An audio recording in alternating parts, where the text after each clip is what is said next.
I think that you touched on this a bit in your last answer, but I was just wondering why, in your opinion, does language matter in this way when having conversations around violence against women and girls, and also in more broadly in policy terms? Why is it important? Well, I think the language is important because, you know, the issue of domestic abuse and VAWG generally are not separate issues. They're part of the same continuum. They're intersecting, and they're also simultaneous in women's lives. So it's really important, in order sort of at the strategic level, but also on the ground, that we don't cause confusion by separating these strategies out, because in the way that women experience VAWG, it's all interconnected. It's not separated out as domestic abuse and honor-based violence, for example. They're all part of the same spectrum or continuum of abuse that they experience. But also on the policy level, to separate the two out will cause confusion. You have two simultaneous strategies. You will have and you will lose the connections and a joined up approach in how to address the problem. On the ground, you will find agencies and local strategic boards, for example, sort of getting confused about whether or not these are two separate ways of dealing with the same problem.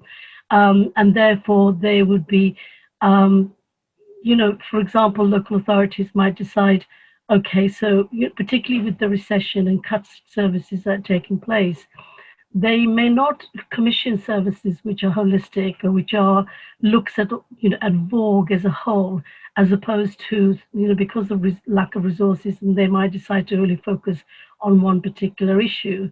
So as a result, on the ground, you may not find you get the services that address VAWG, that the services and policies become gender neutral. They don't acknowledge the different experiences of VAWG and domestic abuse that women experience as opposed to men, and therefore their policies and responses are not tailored to the particular needs of different groups of people.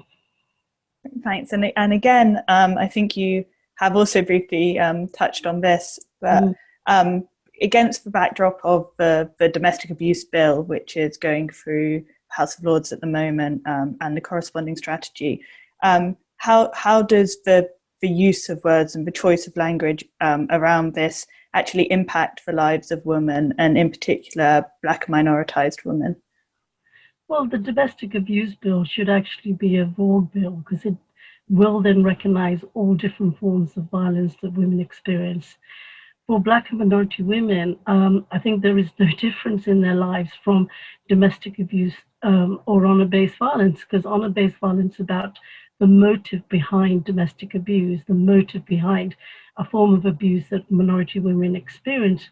And the form of abuse itself will take the form of domestic violence.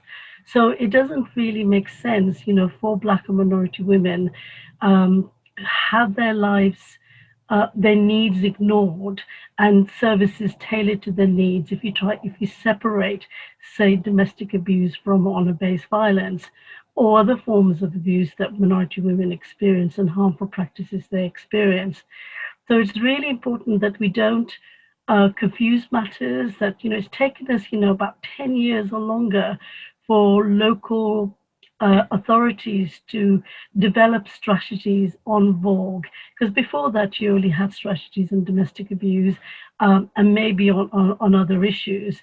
But actually it's taken a while for them to acknowledge that domestic abuse is part of VAWG, and therefore their approach has to be more integrated and much wider, and use the human rights framework and not use the gender neutral framework. So it's taken us 10 years to do that, but now we find that if domestic abuse is separated from VAWG, then that will not only create duplication of effort, but also create a lot of confusion about how you deal with this problem. So for minority women, you might find that, large services around domestic violence or generic services around domestic violence are more likely to get priority from local authorities, which are cash-strapped, as opposed to looking at the needs of minority women who experience intersecting forms of discrimination, but also intersecting forms of harm. And that could be domestic abuse, honor-based violence, interrelated with problems around immigration and no recourse to public funds. They've got to be able to see the whole picture so that they commission specialist services, that they are able to integrate the needs of minority women and issues around different forms of harm in one overall strategy.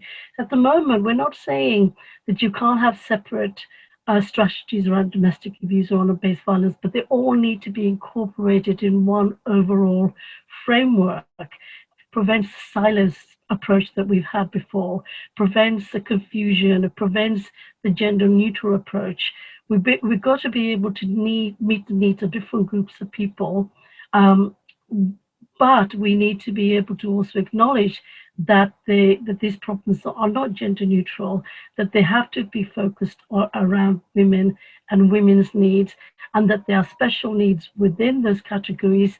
But overall, we can use the framework of violence against women and girls, just like the United Nations do. I think, why are we going backwards? We're losing 20 years of progress that we've made by separating these strategies. Thank you. Yeah, does seem very clear that an integrated approach is a very important way forward. Thank you for that. And just finally, could you give some final thoughts on what more you think the women's sector needs to be doing around this issue going forward, in light of what you've talked about here today? Well, I think the women's sector should be objecting. I mean, this policy of separating the two strategies has been imposed upon the sector without proper consultation. So not only should they be responding to the current consultation, the call for evidence, by saying we don't want the two strategies to be separated, but I think it's really important that if the government does not listen to what we have to say as a sector, then we have to think about, how do we engage with the government? Does it really make sense to continue to engage with the government that is not listening? So we are hoping that after this consultation that the government will listen to the sector and keep one integrated approach on board as a strategy, as a government strategy. That's brilliant. Thank you so much for your time, Hannana. All right.